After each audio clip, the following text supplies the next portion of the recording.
Hey there, I'm Eddy Boudel, author of The Tiger and the Cosmonaut, which came out earlier this year from Penguin Canada.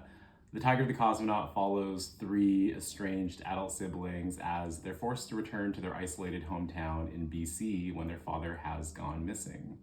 Their father is shortly found wandering the vast woods beyond their family home, confused and clutching a pair of scissors, and it becomes clear that he's trapped in their family's most tragic night when several years earlier their youngest brother went missing in the same woods. It's a story that examines how the fears and insecurities of immigrants are exploited by society, and it shows what happens when at least one family decide that they've had enough. I will be reading from the very first chapter of The Tiger and the Cosmonaut. I was born on the side of the road shortly after sunset, beneath the thinnest sliver of moon.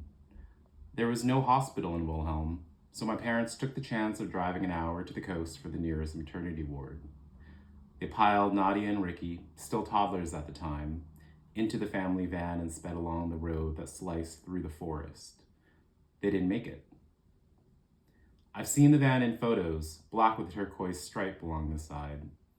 My mother's pain had become so intense that my father pulled over at the midway point between our town and the hospital. We were surrounded by wilderness, deep and dark.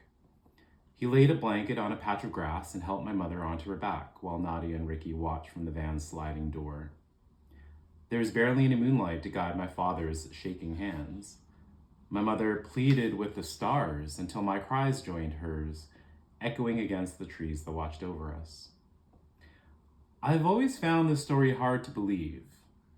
It would sound more like folklore than fact, as my father told it with a zealous gleam in his eyes, but my mother would nod along instead of correcting him, as she often did. I brought good fortune, at least according to Chinese astrologers. You were born beneath a new moon, my father would say. The moon of the tiger, in the year of the tiger. You're both lucky boys. Sam would always smile at this point in the story. He might have been the difficult one, but he understood how to believe. I know now that our father was wrong. It wasn't a new moon, which is always invisible to the naked eye.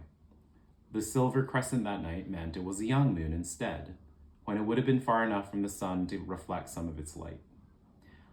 I wish I could believe that the heavens aligned to grant me the luck of the tiger, as Sam once did, but I know the truth is simpler.